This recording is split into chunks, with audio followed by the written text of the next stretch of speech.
you see me crowd surf because they arrive late.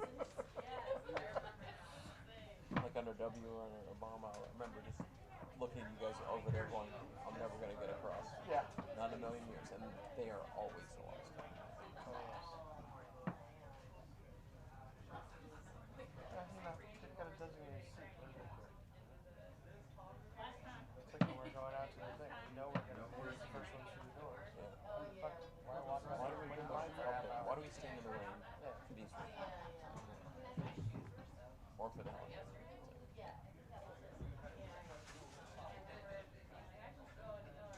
Oh, habit. Pretty much.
questions I during the mean, I briefing? commented on his Facebook post and said, congratulations to you both. And that's for the live shot. And then he responded on Messenger and sent me photos of the video. And he's like, hey, we love you too. Everything's great. I said, okay, don't post anything yet because Ashley wants to be the first person to post a picture. The stick bike's your live shot, and that's right there. Perfect. Thank you. No problem.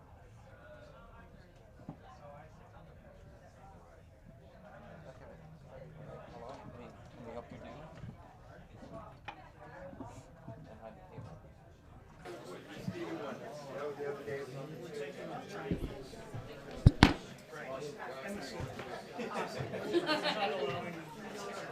Yeah, I don't know what the changes to be or not. I know it's my way to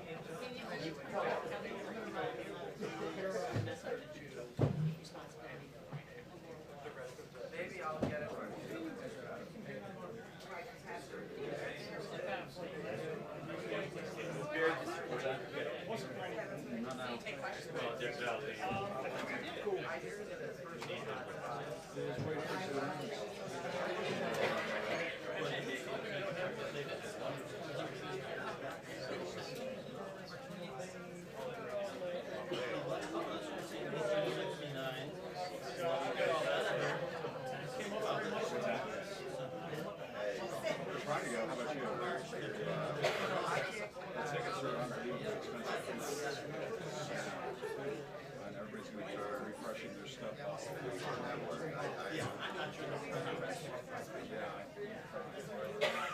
Yeah, I did for going on, but I had MS this morning.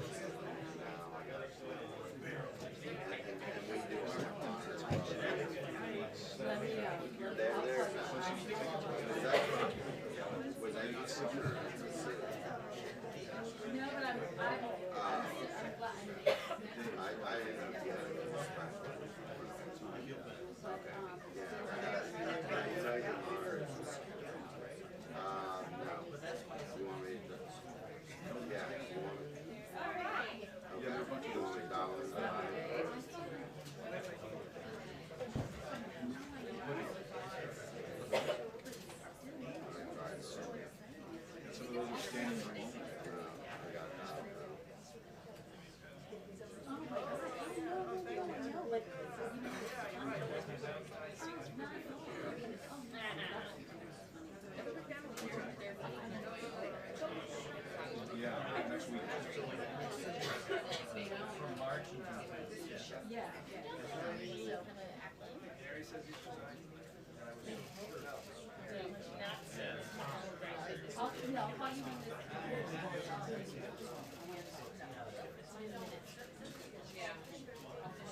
There was discussion about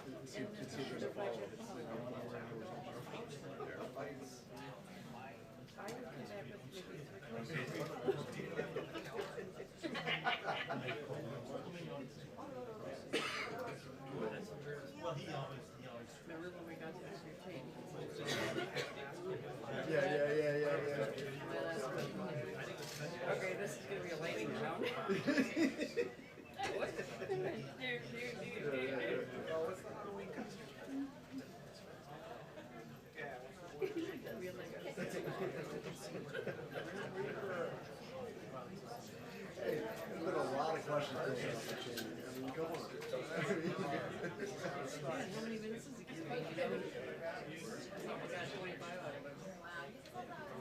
That was a crew. I did more. I did a long time.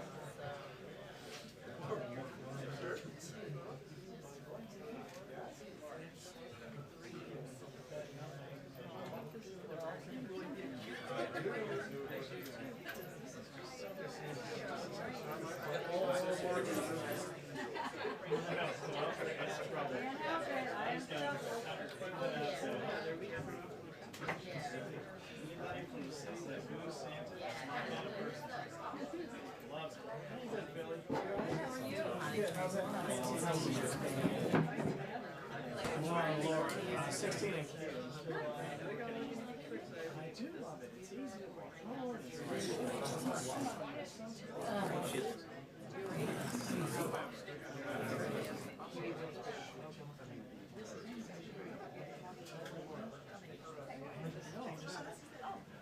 Oh yeah, the umbrella. Is that your umbrella? No, I'm just, should we like get it out? What Yeah. if it starts raining? I don't know who this belongs to, but probably don't want to leave it Bring it there. over, because maybe the fire things will come out. I mean, it'd be bad. With the sprinklers on it. I know, right? We're gonna do the Dick Van Dyke. Remember the old Dick Van Dyke show where he walks in and he trips over the couch and just right up? You live in umbrella like that? It's only a matter of time. Old Dick Van Dyke show episode. Or the later episodes when he dodges the couch. Scary. With a nice side step. I wrote that song. Remember that? I grew up on TV.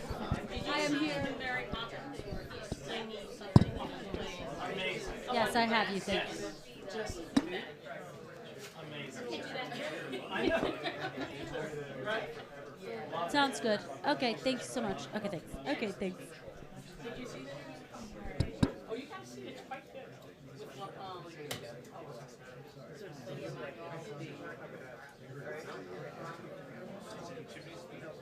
Jimmy's doing a foot, and Dick Van Dyke plays the bank, the old bank. And he does a dance and like hops up from the floor. It's all Disney like magic. It could be, but he obviously had a lot of physicality. Yeah. Green screens. Especially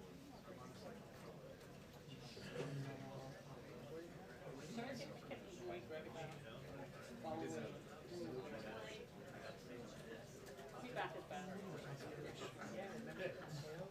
He messes with me. It's very tense. This is your 2-minute warning until we start out with presentation.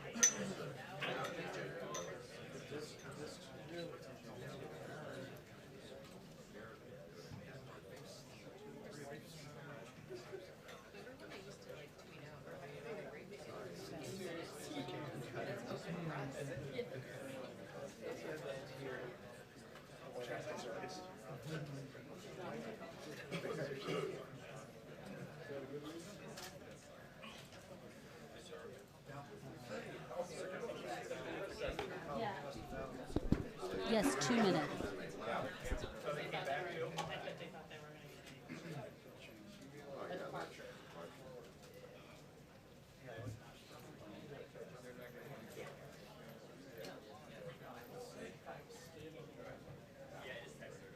Instead you spend 45 minutes spent down the driveway waiting for cook-off.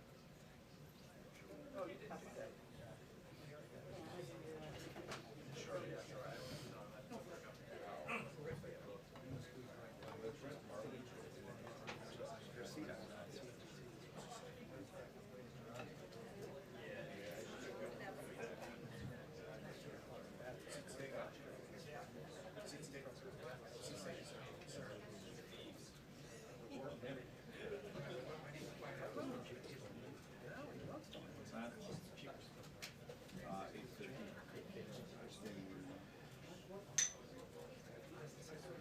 Put in the best value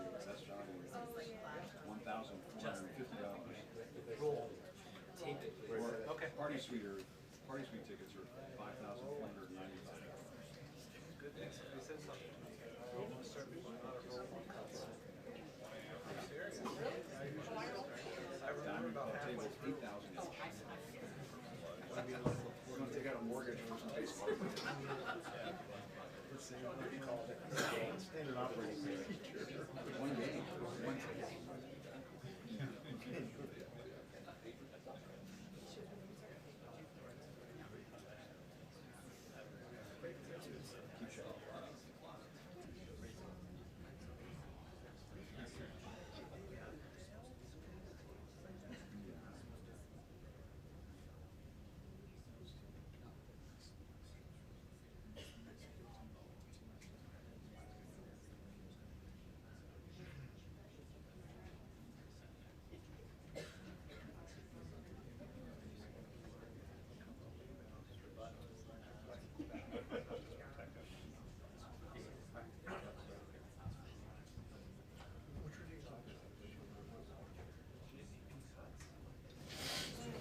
Okay. All right.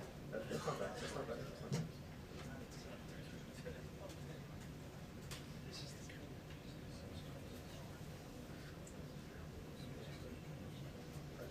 Travels from transit. Bank takes over.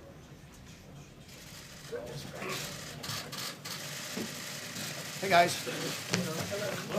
How are y'all? First things first, I want to comment very briefly on Mr. Cummings' passing. For those of you who know, I was in Congress for a couple years with Mr. Cummings and on the committee with him. Had a chance to work with him on a day in, day out basis, and he would be missed. He was a classy guy, and I enjoyed much working with him. And the condolences from my family and all of the White House group to his family today.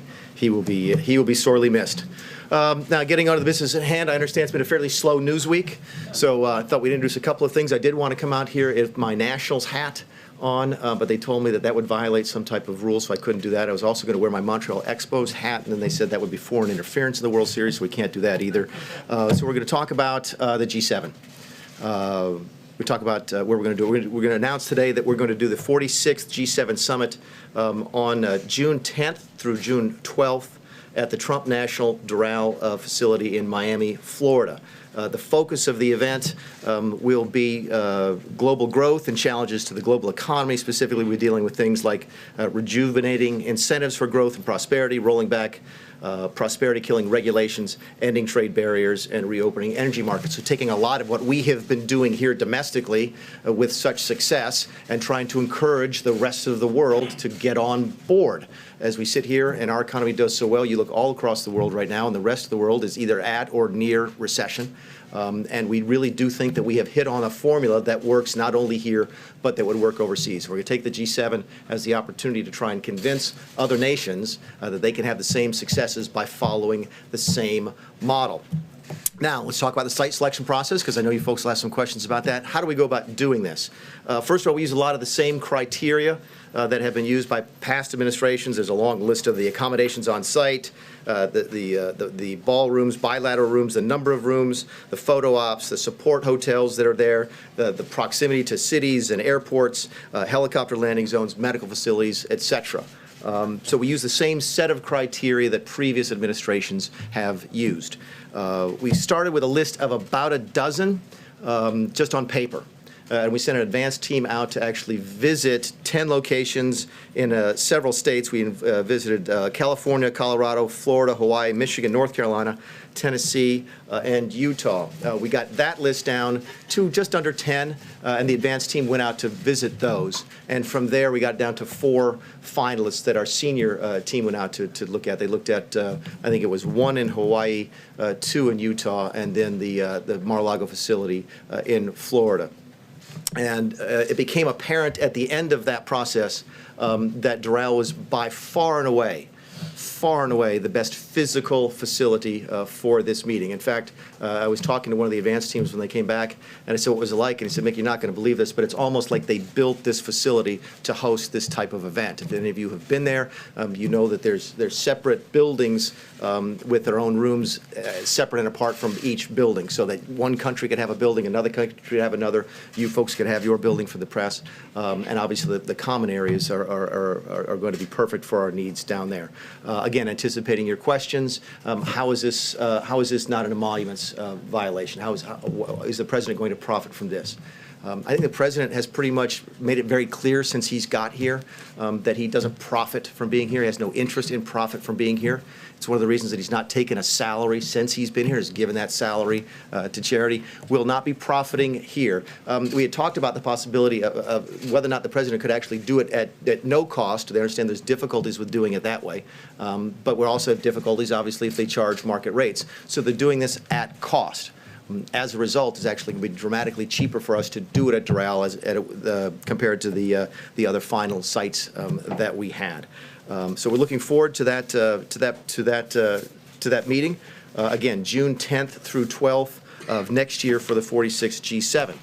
Now, my guess is, with that official part of the briefing finished, there's going to be some questions about a variety of things that are going on in the world. So if we can do something together, that would be great. Can we take the questions about the G7 first? go through those, and then we'll take a chance to maybe ask a couple questions about the other stuff before the end of the day. Eamon? Yeah, thank you. So how is this not just an enormous conflict of interest for the president to host the G7 at his own resort? And how will the president continue to criticize the Biden family for self-dealing at the same time he's doing this? Okay, a couple different things. First off, you're not making any profit. I think we've already established that. I think some.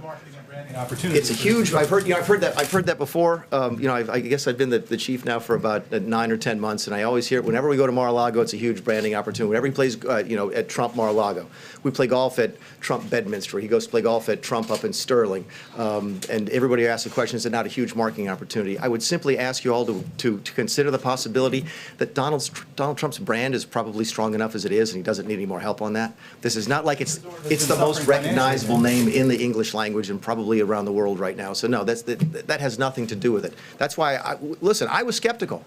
I was aware of the political sort of criticism that we'd come under for doing it at Doral, which is why I was so surprised when the advance team called back and said that this was the perfect physical location to do this. So I get the criticisms. So does he. Face it, he'd be criticized regardless of what he chose to do. But no, there's no issue here on him profiting from this in any way, shape, or form. What's the difference between this and what we're talking about, the Bidens? Well, first of all, there's no profit here. Clearly, there's profit to the Bidens. And second of all, I think if there's one difference as you look at between the Trump family and the Biden family, Trump family made their money before they went into politics. That's a big difference. Yes, sir. You said it's going to be done at cost. Do you have any idea, cost estimate, how much money you're looking at? And also, will it remain a G7, or do you envision Russia going out? Yeah, I don't have the numbers in terms of the cost. I do know that it was, there was, one of the ones I saw was it was almost half as much here. I don't want to butcher the numbers, but it was millions of dollars cheaper by doing it at Doral than it was at another facility, and that was roughly 50% savings. As to the G7, G8, look, that discussion is ongoing. The president has been very candid about that, about whether or not he wants to have Russia join the G7 again. They used to be members of that organization. And I think he's been fairly straightforward, not only to you folks, but to other leaders around the world, which is we go to the G7, and what dominates so much of the discussion? Russia, right? Russian energy, Russian military policy, the Russian economy. It dominates a lot of the discussion. Wouldn't it be better to have them inside and as part of those conversations? But I think that decision will be made later, and we'll continue to review it. Yes, ma'am. Thank you very much. G7 summits have been held for decades. So how can you make the argument that this is the best place to hold it? Surely there were other places that this could be held. And you can't make the argument that the president's not going to profit because we can't know how much he might profit in the future, right? Yeah. To your first point, again, I think it's the profit one. Again, he's not making any money off of this, just like he's not making any money from working here. And if you think it's going to help his brand, that's great, but I would suggest that he probably doesn't need much help promoting his brand. So we'll put the profit one aside and deal with a perfect place. I mean, who was here for the last time it was at Camp David? Was that the perfect place? In fact, I understand the folks who participated in it hated it and thought it was a miserable place to have the G7. It was way too small. It was way too remote. My understanding is the media didn't like it because you had to drive an hour in a bus to get there either way. I take your point, but there have been other G7 summits. I've attended numerous G7 summits that have been perfectly fine according to the leaders. How can the White House really make the argument that this was the only place that the G7 summit could be? It's not the only place. It's the best place. Those are two different things, okay? But we had dates. There other good places without the There's president. plenty of other good places in this country to hold a large event. There's no question about it. Some of the limitations, we wanted it at a specific time. We wanted it in early June, so that limits it a little bit. Then there's difficulties with going various places. Some places don't have the transportation that you need. I mean, there was one place, I won't say where it was, where we actually had to figure out if we were going to have oxygen tanks for the participants because of the altitude. So yeah, there's limitations at other places. We thought of the 12 places that we looked at, and you'd recognize the names of them if we told you what they were, that this was by far and away the best choice. Yes, ma'am. Very quickly, this is a business of optics. How is the president going to stand on a debate stage if, in fact, Vice President Biden wins the nomination and try to make an argument that he profited off of his vice presidency. He's going to do that extraordinarily well. Yes, ma'am. Yeah. So you were talking about how this is the best place, or Yeah. one of the best places to have this. Okay, so is this going to be self-contained just at Doral? Are there other hotel rooms you think you'll have to get, or is there anywhere else that you'll have to? Yeah, one of the advantages, I understand that one of the advantages that the advance team came back with about Doral was the fact that it could be sequestered off from the rest of the city, and that nearly all or all of the operations could be on that one piece of property. I think the president said there's almost 900 acres there, so it's a huge facility, and we'll be able, with a lot of open space. I think there's 3 golf courses, so there's a lot of space available to us, and we do anticipate the entire thing being on that campus. Now, including hotels, like talked about additional hotel rooms. Do you think you'll have to get additional hotels involved in that? Yeah, I would. I would again. I'm not sure about the. When we talk about the delegations, for example, when we went to where were we? Biarritz. Okay, I think we were at 2 or 3 different hotels around that city. That would not be the case here. The American delegation would stay on campus. The British delegation will stay on campus. The Germans will stay on campus. And you folks will be there. Whether or not there'll be other folks who are using up hotel rooms in the Miami area, I can't speak to that. Local authorities. What local authorities have you been in contact with about this? Yeah, I haven't asked that question, but we do that as part of the advance team. We'll do that with each of the groups that we work with, but I'm not familiar with those. Yes, ma'am. Yeah, a video shown last weekend at that resort, actually a doctored video showed the president killing members of the news media and his political opponents. Why do you think he hasn't spoken directly about the sentiment behind that video? Have you asked him? I'm sure. I mean, you guys face it. Oh, but we put out a statement. You had a chance to ask him that question yesterday, and you asked him something else, which is fine. But hold on a sec. Hold on a sec. Your question was why he hasn't asked it. We did as a White House. We listened to that. We didn't like that. I think we condemn that. That's not. He's the president. He has Do you? 65 We million didn't. followers. We did not. Did you think that we would? I mean, that doesn't sound like a very strong Oh, condemnation. come on, John. I mean, it was awful. I mean, I remember seeing the movie. No, that has no place here. I think we've condemned that. I don't know if he's seen it or not. I have. Yes, sir. Before the cameras and say the same, Mr. Mulvaney. I Come before the cameras and say the same. understand that you're trying to put it in a place that you think is the best. Yeah. And maybe save the taxpayers some money, which is important for all of us.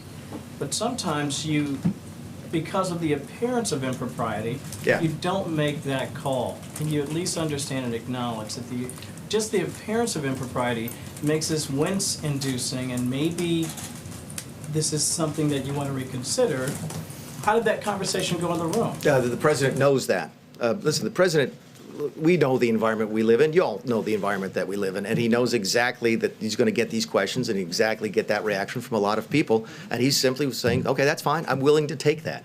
The same way he takes it when he goes to Trump Mar-a-Lago, the same place when he goes to play Trump Bedminster. He got over that a long time ago. We absolutely believe this is the best place to have it. We're going to have it there, and there's going to be folks who will never get over the fact that it's a Trump property. We get that, but we're still going to go there. Yes, ma'am. Thank you, Mr. Mulvaney. Aside from what your advance team did to look for the perfect place, what role did the president play in selecting Doral, including getting it on the initial list of 10 or 12 places in the first place? Yeah, I think that's a fair question. We sat around one night, we were back in the dining room, and I'm going over it with a couple of our advance team. We had the list, and he goes, what about Doral? And I was like, that's not the craziest idea. It makes perfect sense. We're all familiar with it, so it's not like he said, oh, this is what Doral is, and I have to explain it. He said, no, what about Doral? I'm like, you know what? That's not the craziest idea we ever heard. We sat down and went, go look at it. Yes, sir. Yes, thanks, Mick. I wanted to ask you about, as it relates to this decision that you've made, as the host country, couldn't the president simply, as the host country, invite President Putin to represent Russia at the G7? Yeah, I think we can, because I think as I understand how the G7 works, there'll be other leaders there anyway. For example, I met with Scott Morrison, the Prime Minister of Australia, at the G7, even though they're not there. I assume he came at the invite of President Macron, and we could do the same thing. But in terms of, I think the question I got originally was turning it from the G7 into the G8. Okay. My question was, could he simply invite President Putin to attend? I think he probably, yes. If the question is, can he physically do that? Yeah, I think he can. Not whether he can, of course he can, he's president. But would he consider doing that? It's not come up. I think the conversation we've had about whether or not we turn it from the G7 to the G8, that could be an intermediate step. Yes, sir. You mentioned that the president is willing to take the criticism on this, but what about the country itself? is there any value to sending a message to the world, especially given that all that's happened with foreign interference and attempts at foreign interference in our country, that this president in this country is not open for the kind of self-dealing that happens in other countries? Is that not an important message to send when you're inviting the world to come here to the United States? No.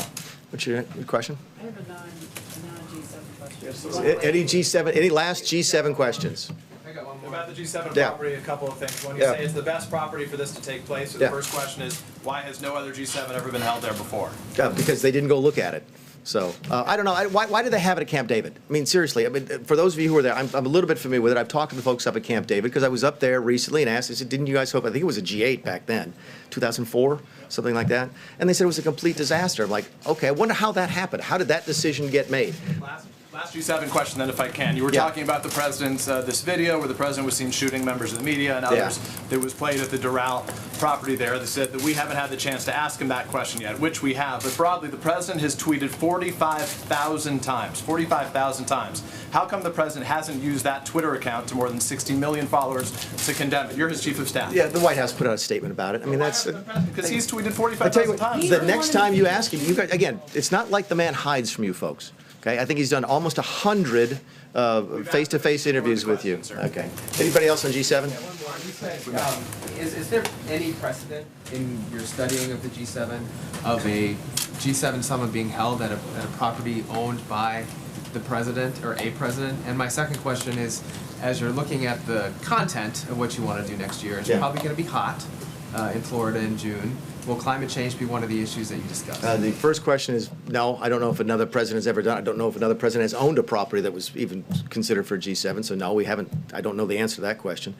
Climate change will not be on the agenda. Yes, sir. Thank you. President Trump has called for the exposure of the whistleblower on Ukraine. Are we done on G7 then? Is that the collective? Is that the collective will?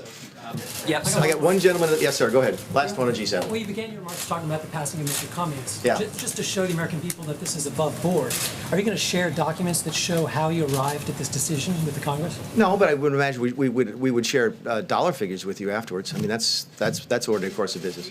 That shows the merits. By the way, and you're going to get this answer a lot. Okay, I don't talk about how this place runs on the inside. So if you ask us, if you want to see our paper on how we did this, the answer is absolutely not. Yes, sir. Yes, there will almost certainly be a House Judiciary Committee hearing about this site selection. Do you think so? Jerry Nadler has already talked about that. Do you really think so? Do you think they have time to do that? Yeah. Will the administration participate, cooperate with that? You know, by the way, that's a fascinating question. I'd not thought that this would prompt a Judiciary Committee investigation. And on one hand, I'm thinking to myself, they don't have time to do it because they're too busy doing impeachment, right? And then I think to myself, no, this is entirely consistent with how they've spent the first 18 months in office, right? Or 12 months, however long they've been here. I guess it's been a year, right? They'd rather do that than talk about tax policy, then talk about drug policy, then talk about opioids, talk about health care.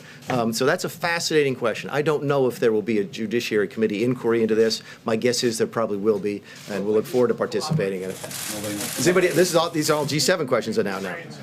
Okay, now we're moving on to something else. So who hasn't asked? John Carl has not asked a question yet. So actually a clarification on your first statement on the G7. You said 5 finalists. And you said Mar-a-Lago was one of the finalists too? Yeah, 4 finalists, I think. We started with 12 on a sort of a list. With the team visited, the sort of a first team visited 10 of those, and I think identified the states. We then got our senior team down, and they visited 4, of which Mar-a-Lago was 1. There was 1 in Hawaii and 2 in Utah. So you're telling me that in the entire United States you came down to 4 finalists and 2 of them were Trump properties? No, 1. Mar-a-Lago. I'm sorry. I'm sorry. Okay, No, I'm sorry. I missed Doral. Yes, Doral. I'm sorry. Yes, no. Okay, so No, Mar-a-Lago was not involved. Mar-a-Lago was not close to being sufficient for the G7. I'm sorry. Thank you for clarifying. If I said Mar-a-Lago about where we visited and it was Doral, I apologize. Okay, the record is corrected. All right. So to the question of Ukraine, can you clarify, and I've been trying to get an answer to this, was the president serious when he said that he would also like to see China investigate the Bidens? And you were directly involved in the decision to withhold funding from Ukraine. Can you explain to us now definitively why? Why was funding withheld? Sure, let's deal with the second one first, which is, look, it should come as no surprise to anybody. The last time I was up here, I haven't done this since I was chief of staff, right? Last time I was up here, some of you folks remember, it was for the budget briefings, right? And one of the questions y'all always ask me about the budget is, what are y'all doing to the foreign aid budget? Because we absolutely gutted it, right? President Trump is not a big fan of foreign aid. Never has been, still isn't. Doesn't like spending money overseas, especially when it's poorly spent. And that is exactly what drove this decision. I've been in the office a couple times with him talking about this. And he said, look, Mick, this is a corrupt place. Everybody knows it's a corrupt place. By the way, put this in context. This is on the heels of what happened in Puerto Rico, when we took a lot of heat for not wanting to give a bunch of aid to Puerto Rico because we thought that place was corrupt. And by the way, it turns out we were right. All right, so put that as your context. He's like, look, this is a corrupt place. I don't want to send them a bunch of money and have them waste it, have them spend it, have them use it to line their own pockets. Plus, I'm not sure that the other European countries are helping them out either. So we actually looked at that during that time before, when we cut the money off, before the money actually flowed, because the money flowed by the end of the fiscal year. We actually did an analysis of what other countries were doing in terms of supporting Ukraine. And what we found out was that, and I can't remember if it's $0 or near $0 from any European countries for lethal aid. You've heard the president say this, that we give them tanks and the other countries give them pillows. That's absolutely right. That as vocal as the Europeans are about supporting Ukraine, they are really, really stingy when it comes to lethal aid. And they weren't helping Ukraine, and that still to this day are not. And the president did not like that. So I know it was a long answer to your question, but I'm still going. So those were the driving factors. Did he also mention to me in the past the corruption related to the DNC server? Absolutely, no question about that.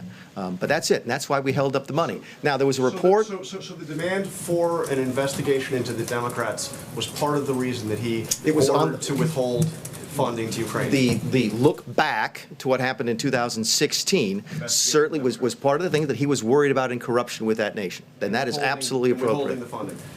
Yeah, which ultimately then flowed. By the way, there was a report that we were worried that the money wouldn't, if we didn't pay out the money, it would be illegal. Okay, it would be unlawful. That is one of those things that has that little shred of truth in it that makes it look a lot worse than it really is. We were concerned about over at OMB about an impoundment, and I know I just put half of you folks to bed, but there's the Budget Control Act. Budget Control Impoundment Act of 1974 says that if Congress appropriates money, you have to spend it. Okay, at least that's how it's interpreted by some folks. And we knew that money either had to go out the door by the end of September, or we had to have a really, really good reason not to do it. And that was the legality of the issue. But to be clear, what you just described is a quid pro quo. It is funding will not flow unless the investigation into the Democratic server happen as well. We do that all the time with foreign policy. We were holding up money at the same time for what was it? The Northern Triangle countries. We were holding up aid at the Northern Triangle countries so that they would change their policies on immigration. By the way, and this speaks to an important. I'm sorry. This speaks to an important point because I heard this yesterday, and I can never remember the gentleman who testified. Was it McKinney? The guy, is that his name? I don't know him. He testified yesterday. And if you believe the news reports, okay, because we've not seen any transcripts of this. The only transcript I've seen was Sondland's testimony this morning. If you read the news reports and you believe them, what did McKinney say yesterday? Well, McKinney said yesterday that he was really upset with the political influence in foreign policy. That was one of the reasons he was so upset about this. And I have news for everybody. Get over it. There's going to be political influence in foreign policy. I'm talking to Mr. Carl. That is going to happen. Elections have consequences, and foreign policy is going to change from the Obama administration to the Trump administration. And what you're seeing now, I believe, is a group of mostly career bureaucrats who are saying, you know what, I don't like President Trump's politics, so I'm going to participate in this witch hunt that they're undertaking on the Hill. Elections do have consequences, and they should, and your foreign policy is going to change. Obama did it in one way, we're doing it a different way, and there's no problem with that. Yes, sir. What about Biden's, Mr. Mulvaney? Did that come into consideration when that money was held up? I'm sorry, I don't know your name, but he's being very rude, so if you go ahead and ask your question. Just to clarify and just to follow up on that question, so when you're saying that politics is going to be involved, the question here is not just about political decisions about how you want to run the government. This is about investigating political opponents. Are you saying No, the DNC server. that it's okay for the U.S. government to hold up aid and require a foreign government to investigate political opponents of the president? No, you're talking about looking forward to the next election. We're talking. Even the DNC is still involved in this next election. Is that not correct? So wait a second. So there's. Hold on a second. No, let me ask you. Investigate the DNC. So right? let's look at this. Is the DNC political There's an opponents of the ongoing. president? There's an ongoing investigation by our Department of Justice into the 2016 election. I can't remember the person's name. Durham. Okay, that's an ongoing investigation, right? So you're saying that the President of the United States, the chief law enforcement person, cannot ask somebody to cooperate with an ongoing public investigation into wrongdoing? That's just bizarre to me that you would think that you can't do that. And so you would say that it's fine to ask about the DNC, but not about Biden. So Biden is running for the Democratic nomination, right? That's Well, for 2020. That's a hypothetical because that did not happen here. No, but I would ask you. No. On the call, the president did ask about investigating the Bidens. Are you saying that the money that was held up that had nothing to do with the Bidens? No, the money held up had absolutely nothing to do with Biden. There's no question, and that was the point I made to you. And you're drawing a distinction. You're saying that it would There be were wrong three factors. Again, I was involved with the process by which the money was held up temporarily. Okay, 3 issues for that: the corruption in the country, whether or not other countries were participating in the support of the Ukraine, and whether or not they were cooperating in an ongoing investigation with our Department of Justice. That's completely legitimate. Yes, sir. Thank you. Regarding the secretary over at the State Department, the Deputy Assistant Secretary for European and Eurasian Affairs, George Kent, reportedly testified that you asked him to step down from any issues regarding Ukraine. Is that true? Who said that? It was George Kent. I'm sorry, I don't know who that is. Is that somebody who testified this week? Yes. I don't believe I've ever talked to anybody named George Kent in my life, nor have I asked anybody to resign their position over this. Okay. And also, another thing is that there have been reports that you had been conducting a review of the phone call with Vladimir Zelensky, the Ukrainian president, and the question is, what are you doing? Is that true? Do you acknowledge that you've been conducting that review, or was the call just perfect, as the president has said? Again, no one here had any difficulty with the call. We do think the call is perfect. We don't think there's any difficulty with the call at all. I've read it several times. By the way, it was not on the call. Someone in my office was on the call. No one raised any difficulty with me on the call at all. I understand that, in fact, no one on the call in here thought there was any difficulty with it. Let's get to your point about what we're doing inside. So was this an attempt to actually uncover the whistleblower? No.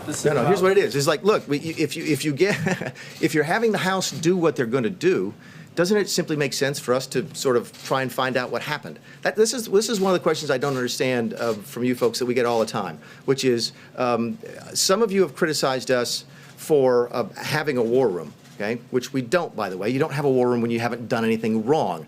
Clinton certainly had a war room. I think Nixon did, but they actually did something wrong. We didn't, so we don't have a war room. But at the same time, then when we say that, you say, well, you're not taking it seriously. Yeah, we are. I mean, we do. It's part of what we do. Look, when you work for the Trump administration, you're used to this kind of attention, right? We know how to do this, and we do this, and we're preparing for it. Yes, we're having lawyers look at it. Yes, we're having our PR people looking at it. If we weren't doing that, we would be committing malpractice.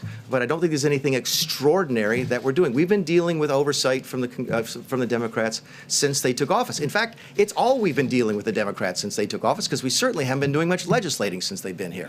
Yes, ma'am. I'm trying to get folks who haven't asked a question yet. Chief, in light of the depositions that we've heard, do you believe that Rudy Giuliani's role as an outside advisor to the president is problematic?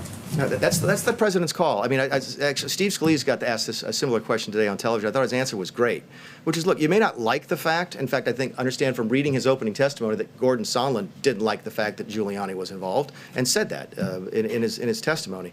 Okay, that's great. You may not like the fact that Giuliani was involved. That's great, that's fine.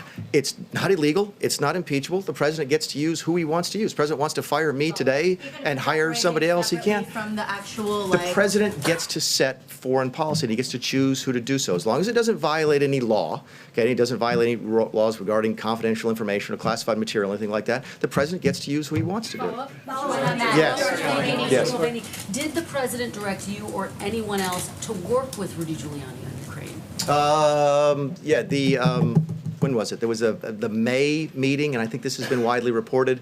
In fact, I think Sondland mentioned it in his testimony, and I'm pretty sure that Rick Perry mentioned it in his interview yesterday with the Wall Street Journal, that in the May meeting in the Oval Office that I was in, I think Senator Johnson was there as well as Mr. Volker was there. The president asked Rick Perry to work with Mr. Giuliani. And did you think that that was appropriate when you were asked as well?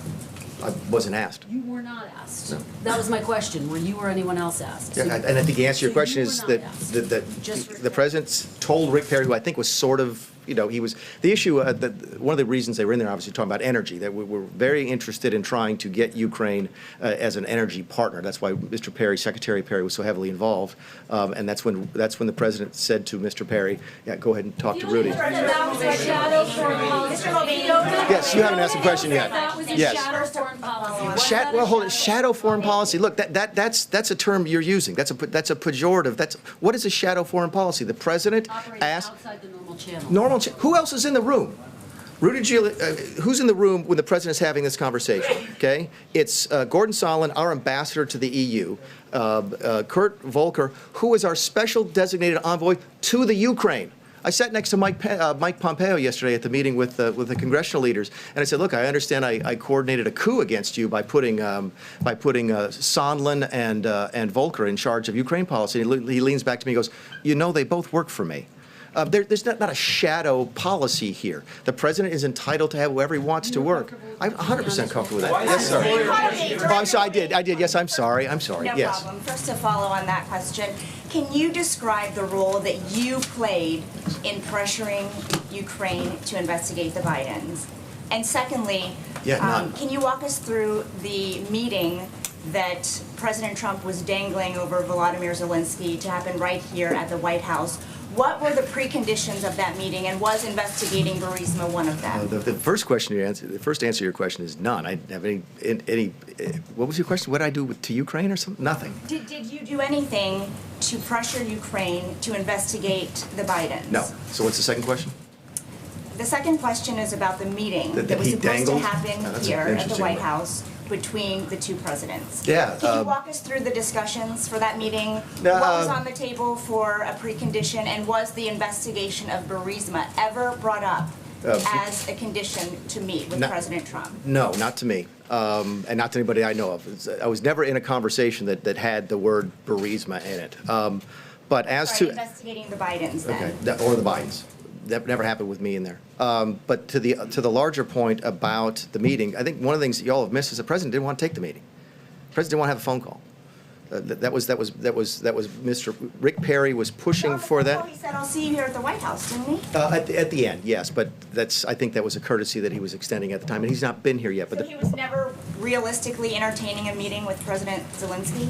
I mean, we get asked by foreign leaders all of the time to either come visit their country or to have them come visit here. And we try to be courteous and say yes, and some of them we're able to accommodate, and some of them we are not. But I do not remember, I'm going to ask her a question, that I don't remember a serious conversation about setting up an actual meeting. There were no dates discussed. There was not. I saw that as one of the typical pleasantries that we have, and I don't think it was dangling a meeting or anything like that. Yes, sir. Is the president still planning to welcome President Erdogan at the White House on November 13th? Yeah, I think that depends on how the next couple of days go. It's still on the schedule, and I understand that Vice President Pence's meeting is going much longer than it's expected today. I hope it's not going. I hope they're not having a press conference right now.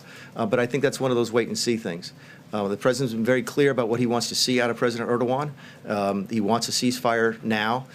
He wants prisoners protected. He I think, go down the long list of the things the president has mentioned to President Erdogan. And if we're able to get that, then I think that meeting can go forward. If not, then I think the president will review that possibility. Yes, ma'am. Gordon Sondland, sir. You just said. Did you ask?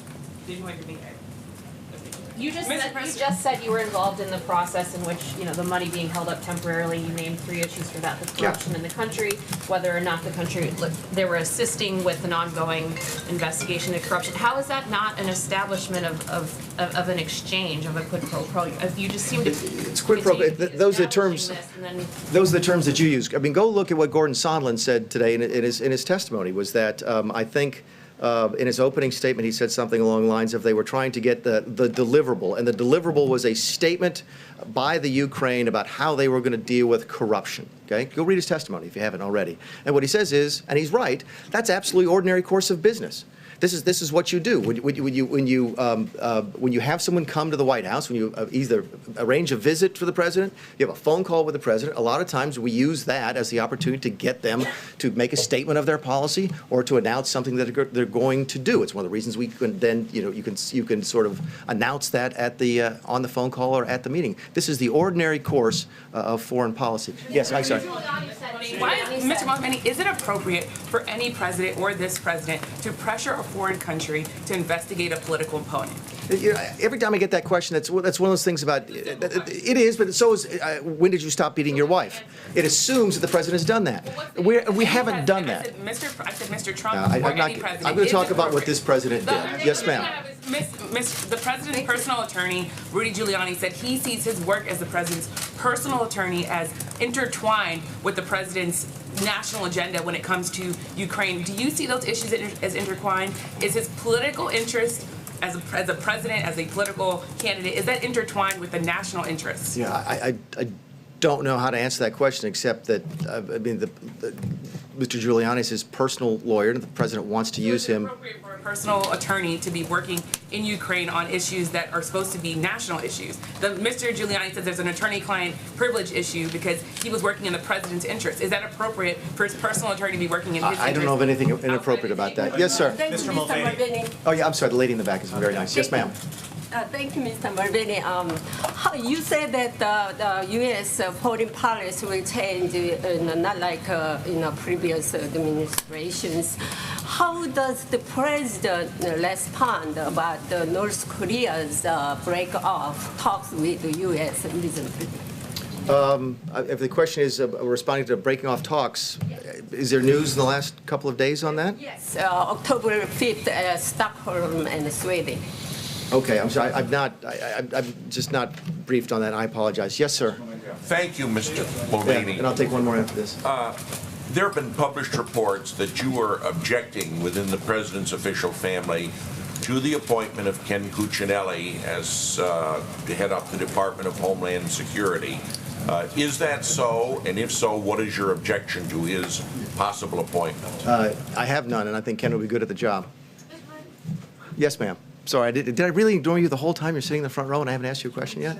I'm sorry. Same with me, Mr. Mulvaney. So if there was no quid pro quo in the call, if it was routine, if he didn't even want to do it, and it's all on the up and up, why did it have to go into this more restrictive server? Why was it moved from the one server to the other? All right, let's good. I'm glad we got that. It's a good one to finish on. I'm not going to answer your question the way you want me to, but I'm going to answer your question, so give me just a second. I am not going to sit here and talk about how we handle classified information in this building, okay? I got a couple questions before about my private conversations with the president. I don't talk about those either. I'm not going to talk about that, but I do want to address it, and here's why. There's only one reason people care about that, right? And it's because they think there's a cover-up. They hope there's some of them hope that there's a cover-up, that, oh my goodness gracious, there must have been something really, really duplicitous, something really underhanded about how they handled this document, because there must be a cover-up, because there's always a good cover-up when we've got an impeachment, right? Nixon had a cover-up of the tapes, Clinton had a cover-up of the relationship with Lewinsky. There must be a cover-up here, right? Let me ask you this. If we wanted to cover this up, would we have called the Department of Justice almost immediately and had them look at the transcript of the tape, which we did, by the way? Right? If we wanted to cover this up, would we have released it to the public? And by the way, I'm glad that now all of this concern about how the document has been edited and what do these ellipses stand for, because I heard Adam Schiff go on television yesterday, or yesterday, the day before, and say, we don't need to hear from the whistleblower anymore, because now we have the transcript, or the memorandum of communication, or memorandum of document, okay?